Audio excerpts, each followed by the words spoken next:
Vamos lá. Como estava tendo muitas dúvidas aí no trabalho que eu passei, eu vou fazer esse vídeo aqui para tentar explicar e minimizar algumas das dúvidas.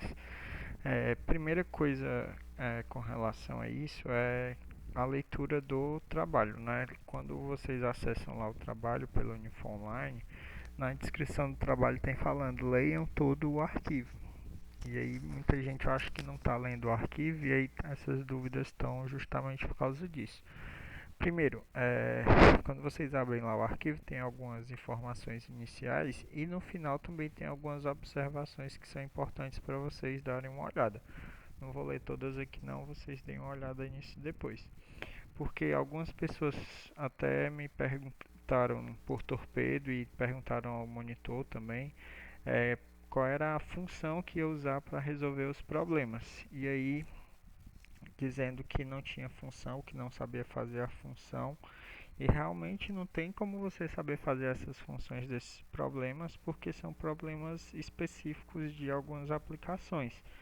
E por isso que é importante ler todo o arquivo do trabalho, né? Bem aqui nas observações eu falei que as funções do problema, logo na primeira observação, bem destacado aí, vocês encontram lá nos slides que estão na ferramenta aulas, nos slides de raiz de função. Então, só olhando para o trabalho aqui, vocês não vão conseguir realizar ele. Vocês têm que ir lá na ferramenta aula e olhar o material, porque se não olhar o material, vocês não vão saber fazer. Então, tem que ir lá no Unifo Online. Então, quem não souber, vai lá no Unifo Online, abre o Unifo Online na turma teórica. Vocês vêm aqui na ferramenta aulas. E lá na ferramenta aulas vocês vão encontrar o conteúdo de raiz de funções que eu deixei para vocês. Acessa lá o conteúdo e um dos primeiros conteúdos que tem é justamente o slide que eu estou falando. Mas é importante vocês darem uma olhada em tudo da ferramenta aulas para que vocês, se tiver alguma dúvida, ainda poder dar uma olhada aí. Tem exercícios resolvidos, tem também uma atividadezinha que eu deixei para vocês fazerem, verificar como é que está a aprendizagem de vocês de alguns conteúdos que a gente está vendo. Inclusive também vocês vão encontrar lá esse trabalho que eu passei de raiz de função na ferramenta aulas. Então deem uma olhada nesse material que tem lá, que vai ser importante para vocês. Mas para resolver o trabalho vocês precisam dar uma olhada aqui nesses slides das aplicações. A primeira aplicação que tem é justamente relativa ao primeiro problema, que é da energia solar. E aí vocês aqui têm os dados, mais o enunciado mesmo do problema é esse. E a equação que vocês vão precisar usar, a função que vocês vão precisar é essa daqui. E vocês vão ter aqui cada uma das variáveis, o que quer dizer, e aí vocês vão saber o que vão substituir lá no trabalho. Aí tem um complementozinho aqui do que vocês precisam saber para resolver o problema.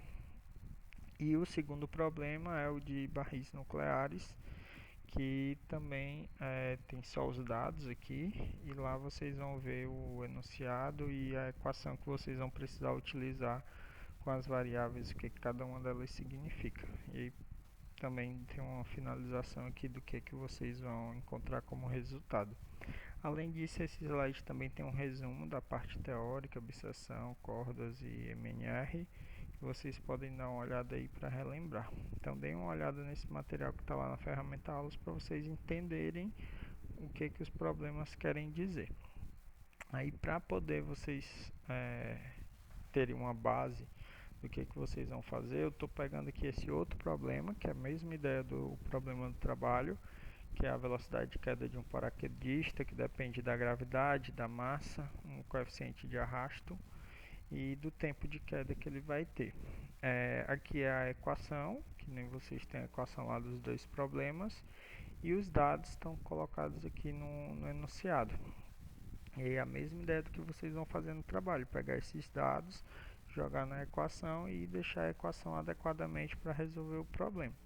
Só que antes é importante lembrar o que a gente viu no começo da disciplina, no começo do conteúdo de raiz de função. Lá na primeira aula de raiz de função eu falei para vocês, é importante saber o significado do que representa calcular uma raiz de uma função. Então, calcular uma raiz de uma função é encontrar o valor que, quando você substituir na função, esse resultado dê zero.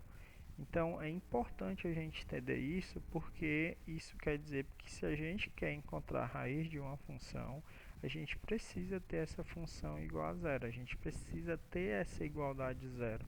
A função que a gente vai utilizar para o cálculo da raiz é justamente quem fica aqui do lado esquerdo da igualdade zero. Isso é importante porque a gente pode ter variações da ideia da raiz.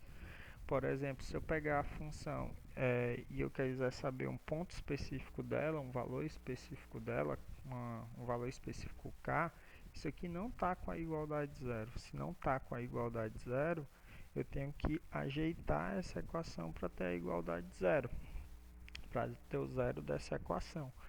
Então eu vou jogar essa constante para o outro lado da igualdade. Fazendo isso, eu troco o sinal da constante.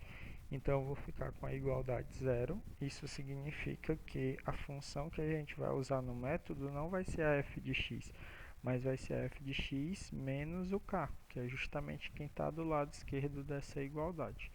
Levando para o nosso exemplo essa ideia, então a gente vai ter a nossa equação. Vou pegar essa equação e jogar para lá. Vai ter os dados, a gravidade, o coeficiente de arrasto, a massa que ele está variando, a tolerância, o tempo e assim por diante. Então, pegando aqui os dados, primeiro importante é a massa, o m, é a nossa variável. Até lá no problema eu digo, se quiser chamar ela de x, pode chamar.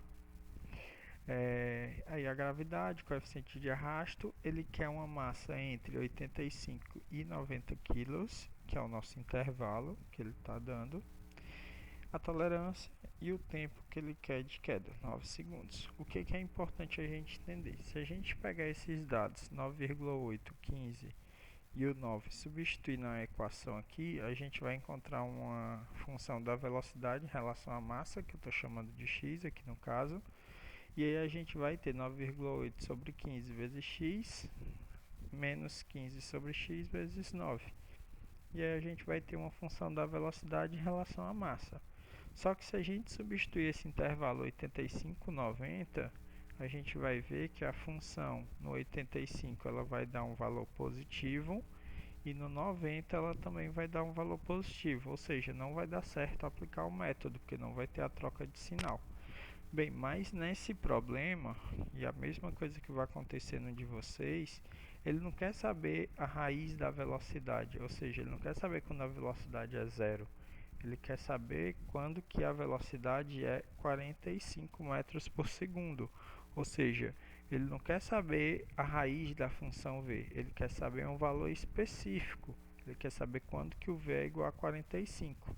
Ou seja, justamente essa ideia que eu coloquei aqui, ó.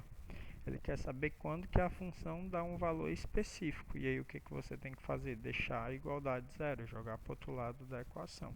Então, se eu quero que o v seja igual a 45, isso significa que, passando 45 para o outro lado, o v menos 45 é que vai ser igual a zero. Então, essa função v aqui não vai ser igual a zero. Que vai ser igual a zero é o v menos 45. Então, vou pegar essa função do v e jogar aqui e diminuir o 45.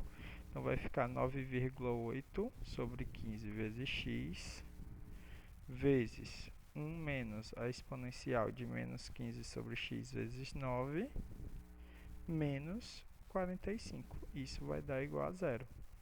Ou seja, só fazendo aqui 9,8 dividido por 15, multiplicando isso daqui, ajeitando a nossa equação, vai ficar 9,8 dividido por 15, 0,6533x, vezes 1 menos a exponencial, 15 vezes 9, 135, com menos da frente, menos 135, e o x que está na parte de baixo pode ir para a parte de cima, trocando o sinal do expoente, então x elevado a menos 1. E o menos 45 no final, para dar a igualdade de zero. Isso significa que a nossa função para calcular a raiz é essa toda do lado esquerdo, inclusive o menos 45 nela, e não só a primeira partezinha como a gente fez antes. Então, a gente vai ter que a nossa função para encontrar a raiz tem que ter esse menos 45, não é só a função da velocidade, a função da velocidade menos 45. E aí, quando eu substituir agora o meu intervalo 85,90, a gente vai ver que vai estar solucionado esse problema de ter dois sinais iguais, porque agora, ó, quando eu substituir 85, vocês podem testar na calculadora de vocês, vai dar um valor negativo. E quando eu substituir o 90, vai dar um valor positivo. Ou seja, eu vou ter troca de sinal, vou ter um intervalo para poder usar essa minha função. Então é importante a gente deixar a igualdade zero, porque senão a gente vai fazer errado. E a partir daí, aí sim eu vou começar a aplicar o método nesse intervalo que tem troca de sinal com essa função aqui que dá a igualdade zero, ou seja, tem que incluir essa partezinha que ficou faltando. Então, a mesma ideia que vai acontecer nos dois problemas que vocês têm aí para fazer. Então, a partir daí é só aplicar o método para resolver. No caso de vocês, vocês vão aplicar tanto para biseção, quanto para cordas, quanto para o MNR. E aí a resolução fica a cargo de vocês. Se quiserem fazer à mão, podem fazer à mão. Se quiserem fazer no MATLAB, pode fazer no MATLAB, Scilab ou nas planilhas. Fica a critério de vocês como fazer isso daí, tá? E um detalhe importante, tem que ser feito com a tolerância de 0,01 e 4 casas decimais. Leiam direitinho aqui as observações para vocês saberem exatamente como tem que entregar. E qualquer dúvida podem mandar aí que a gente vai tirando, beleza? Então é isso. Olhem lá o material aulas, deem uma olhada nisso que é importante. E qualquer dúvida a gente continua tirando aí. Valeu!